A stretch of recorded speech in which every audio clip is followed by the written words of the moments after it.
Pat, there's at least 6 new cases today. That's right, Laura. 6 new locally acquired cases, bringing the number in this outbreak currently in the state to about 60. The number of active cases, including those in hotel quarantine, now 67. That number of active cases on a daily basis doesn't seem to be coming down, and that does, as you mentioned, point to an extension of lockdown. As well, today there have been 51,000 test results come in, which is a massive number, and 20,000 doses of the vaccine administered yesterday. Today as well, expecting to see another big vaccine day, given that this is day 1 of the 5-day aged care worker blitz that the Victorian government is engaging in. Indeed, Pat, and now we are waiting to hear from the acting Premier about what it means for Melbourne and Greater Victoria in terms of how long this lockdown will continue for.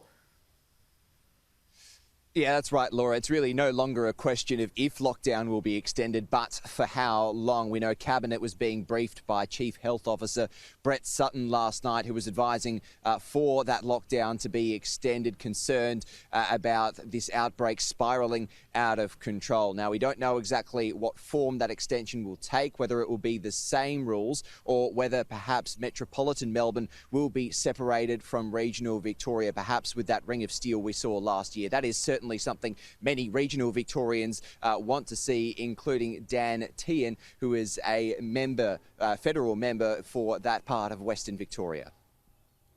So someone who comes from regional and rural Victoria, obviously if they could look and see what the caseload numbers are there, and look to see whether maybe continued lockdown in Greater Melbourne, if that's the way they want to go, it's the right way, and maybe look to ease some of the restrictions in regional and rural Victoria. I just hope they're taking all those things into account as part of their considerations.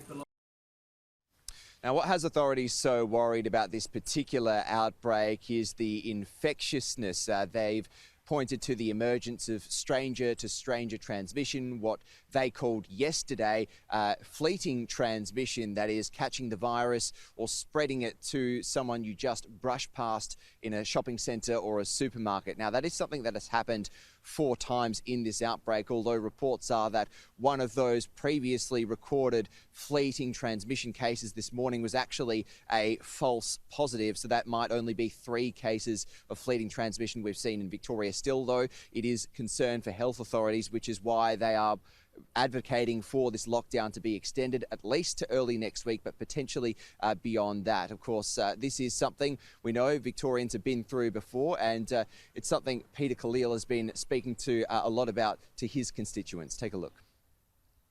It's a bit weird from people I talk to in Victoria, a sense of resilience and steel about it, because we've gone through this before, but also that kind of drop of the sort of the heart a bit and feeling a bit down about it, because it is a difficult thing to go through this lockdown, and people are really feeling it. There's a lot of impact on mental health right through the community.